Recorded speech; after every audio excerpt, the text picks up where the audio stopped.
Por último, tenemos que ver, ya al finalizar la semana, los cocidios intestinales. ¿Qué tienen en particularidad el Cryptosporidium, la Isospora, el Microsporidium, las Ciclosporas u otros? Que son todos parásitos considerados oportunistas. Cuando cursaba yo y muchos de los jefes de ustedes, antes la década del 80 eran considerados comensales, se consideraba una zoonosis, no es propia del hombre, mira, casos excepcionales, es un comensal, no hace daño. Resulta que, ¿por qué les hablamos la década del 80? Hubo un gran cambio en la humanidad a partir de la década del 80, fue el advenimiento del HIV, de su estudio, de su diagnóstico, y empezaron a aparecer los pacientes inmunocomprometidos. La prevalencia en todos los países su desarrollo es de 2 al 3%, no es tanto, y la distribución, digamos, si podemos tener, acá estoy un poco, se me fue la idea, la prevalencia no es tan alta, pero sí podemos tener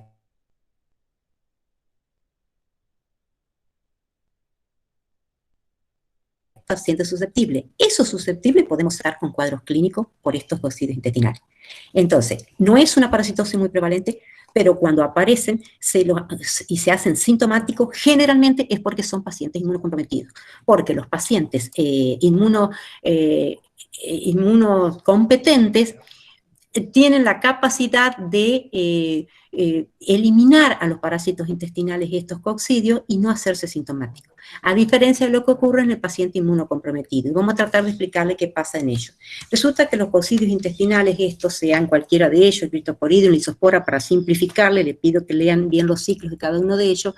pero tienen una forma de contagio que es fecal-oral, o sea que ingresan con nuestros alimentos, con el agua, con fómite, con utensilios, y que las formas infectantes, en vez de ser quistes, son ooquistes. O significan huevos, huevos enquistados, y vamos a ver por qué.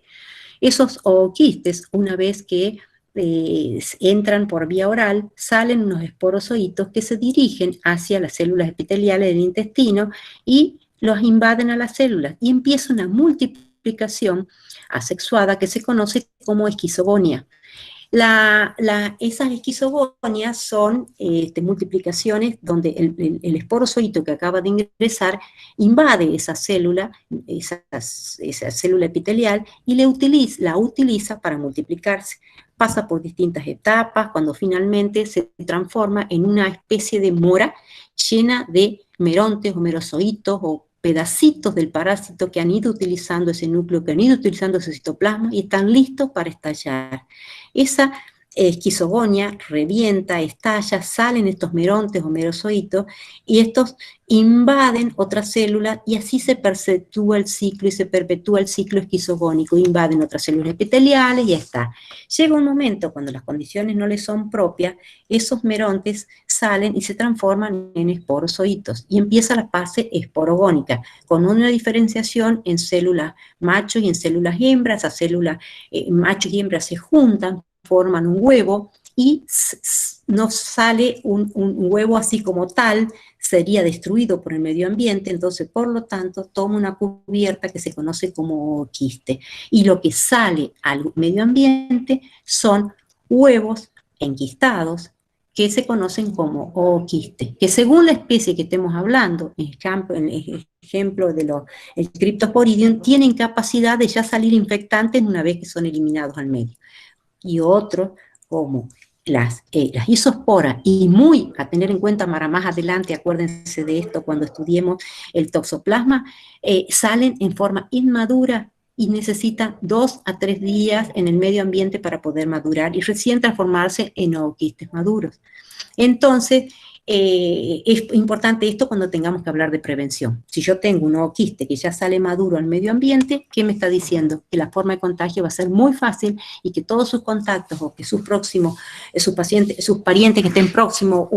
otro paciente que esté con él en una sala o aquel que comparta un utensilio o haya mala eliminación de las excretas y demás, pueda contagiarse fácilmente de esta parasitosis. Entonces, mientras que los que tengan ooquistes inmaduros y que necesiten de condiciones apropiadas para madurar, tenés un chance de estar un poquito más lejos de la fuente y no producirse tan fácil el contagio. Por ende, dentro de los coccidios intestinales, el Cryptosporidium, que es el que tiene esta multiplicación y que salen ooquistes maduros recién cuando termina el ciclo, es uno de los más prevalentes que tenemos. Otra particularidad que tienen es que todos producen diarreas acuosas persistentes que pueden llevar a una mala absorción, deshidratación, desnutrición. Esto, fíjense acá, el Cryptosporidium, que les decía que es el más prevalente además, tiene además la capacidad de ingresar ese ooquiste y no solamente afectar las células epiteliales del intestino, sino que también pueden afectar las células epiteliales del aparato respiratorio y producir localizaciones extraintestinales con cuadros de neumonitis. Obviamente, las diarreas graves y las neumonitis por Cryptosporidium se producen justamente en los pacientes inmunodeprimidos. O sea, que tener un paciente que tenga cuadros de este tipo haría sospechar y me ayudaría y me debería llevar a estudiar la inmunidad, porque son poco prevalentes. En los pacientes inmunocompetentes no se hacen sintomáticos o hacen diarrea de un día y nadie va al médico con una diarrea de un día, y sin embargo en los inmunodeprimidos se perpetúa, hacen cuadros de deshidratación, de diarrea crónica y demás. Entonces, que yo recibo un informe de laboratorio donde informa un Cryptosporidium, una isospora, una microspora, una ciclospora, ojo, me tiene que hacer pensar qué le está pasando a mi paciente que está causando ese tipo de cuadro que no se corta. Y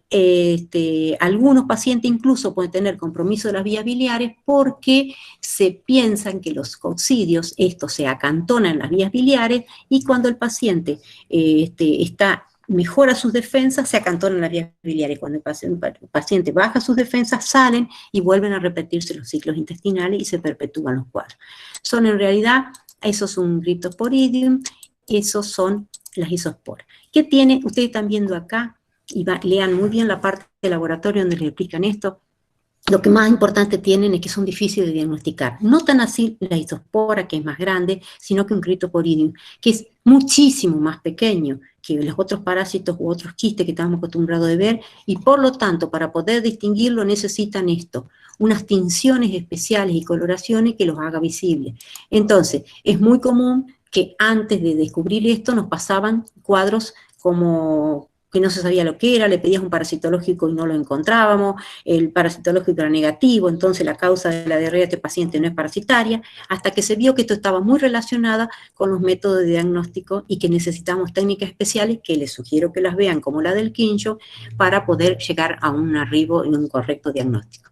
El problema también que tenemos con respecto a los coccidios es que tenemos tratamientos no totalmente eficaces, la mayoría de ellos no son eficaces, 100%, y muchas veces cuando el paciente no mejora su cuadro de inmunidad, el tratamiento tiene que ser de por vida. Hablemos de un paciente, por ejemplo, que pasó de ser un HIV a un SIDA y que tiene a uno de estos coccidios, tenemos que hacer muchas veces tratamientos supresivos semanales con alguna de estas drogas para evitar que los cuadros se repitan. Eso ya lo vamos a desarrollar mejor en los prácticos, y entonces tenemos que detectar bien a los afectados, detectar portadores sanos, correcta eliminación de las excretas, higiene de utensilios y alimentos, y básicamente saber que existen estos parásitos, educar a la población y sobre todo estas poblaciones de riesgo que pueden ser portadores de estos parásitos tan difíciles de diagnosticar.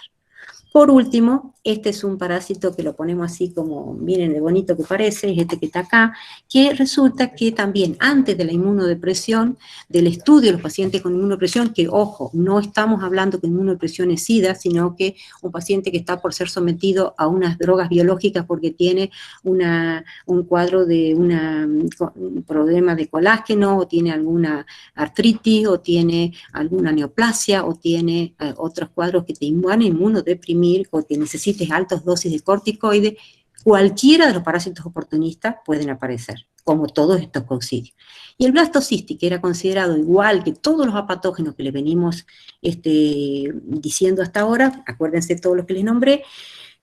ahora se los está reconsiderando, y hay algunos estudios que dirían que aún, si bien no se le conoce bien el poder patógeno, cuando ese parásito es el único responsable, el único que aparece en la materia fecal de mis pacientes, y no hay otra causa, y tiene cuadros diarreicos, lo tendríamos que considerar que sea la causa y tratarlo con metronidazol como parecido al tratamiento de una Sherry en los pacientes inmunodeprimidos. Generalmente en los pacientes inmunocompetentes no damos tratamiento para blastocistitis.